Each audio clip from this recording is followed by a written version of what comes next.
Allez. Je suis réalisateur, je m'appelle Vincent Dieutre et ce film EA5 Frère Alain est donc le 5e d'une série qui s'appelle Les exercices d'admiration, EA. Et celui-ci donc est consacré à Alain Cavalier. Ça faisait longtemps que je voulais faire un film sur l'importance qu'a eu pour moi son cinéma et surtout sa démarche.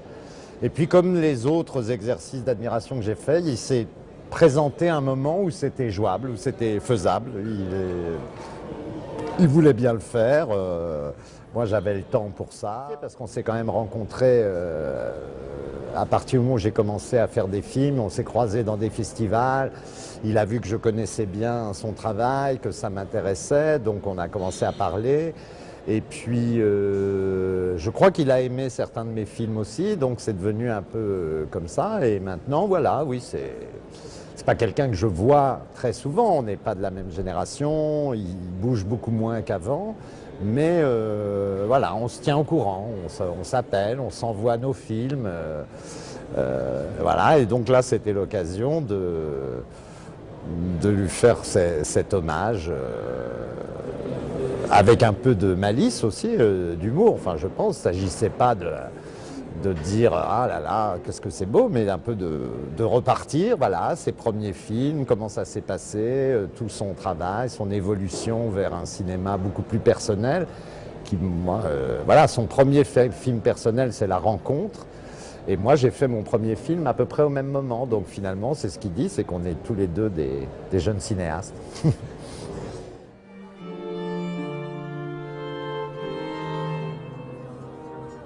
François est allongé et il y a tous ces petits moines franciscains autour de lui qui le regardent. Et la mort n'est absolument pas donnée à voir comme tragique, émaciée, douloureuse. Elle est douce, c'est vraiment... Petite sœur la mort.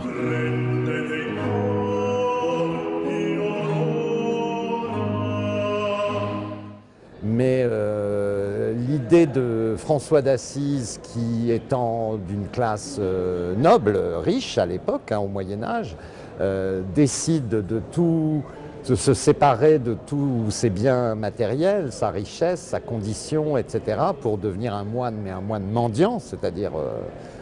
qui t'obligeait de faire l'aumône pour manger, c'était un geste que je rapprochais de ce qu'a fait Alain Cavalier, qui venait du cinéma commercial, avec des grands acteurs, etc., et qui en est venu à filmer sa cuisine avec une petite DV. Donc pour moi, il y avait un parallèle que je tire un peu par les cheveux, parce que je crois aussi qu'Alain Cavalier est quelqu'un qui se pose beaucoup la question de la foi aussi, enfin qui ne l'esquive pas, contrairement à certains cinéastes. Il a fait un film sur Thérèse de Lisieux, voilà, ça le travaille. Et donc je trouvais que c'était intéressant, à la fois avec un peu de drôlerie aussi, mais d'imaginer qu'il y a une idée aussi de sainteté dans son... Enfin pour moi, il a en tout cas ce qu'on appelait autrefois les vies exemplaires. Je pense qu'Alain Cavalier, pour moi, est un peu une vie exemplaire, qui est un modèle, quelqu'un que je suis. Donc voilà, François était un petit peu... un prétexte pour tout ça, et puis aussi parler de Florence, parler de la fresque, de la peinture, de l'art, de la beauté d'une manière générale, qui est quand même aussi ce que cherche Alain Cavalier. Cher Vincent, qu'est-ce que je peux te dire? Je me lève le matin, je filme, et je filmerai toute la journée.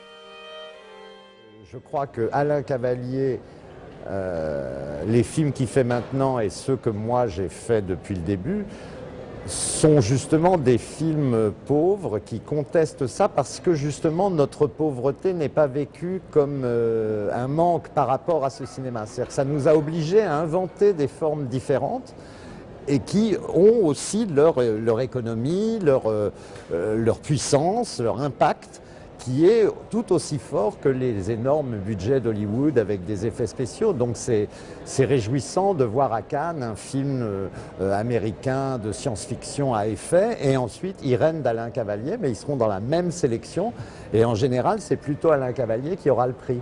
Et ça me réjouit, parce que justement c'est un cinéma pauvre, mais qui n'est pas un cinéma du manque ou de l'envie.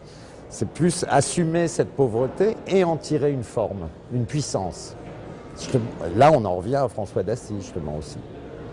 Je suis intéressé à la musique baroque, mais écrite à Florence aussi. Voilà, toujours cette idée d'un territoire qui produit son génie.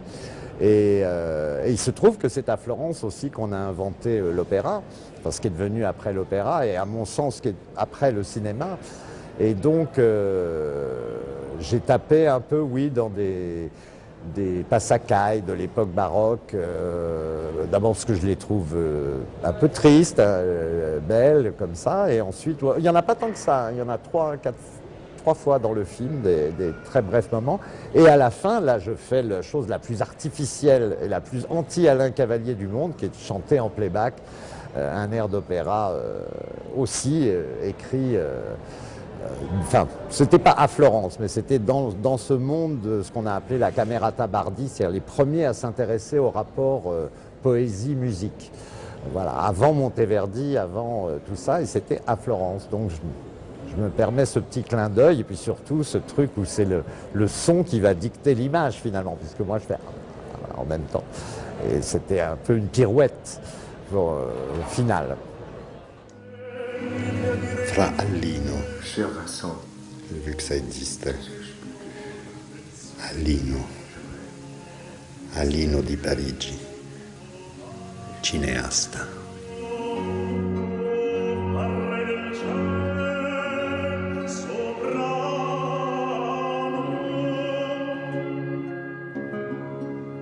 Oggi vien fuori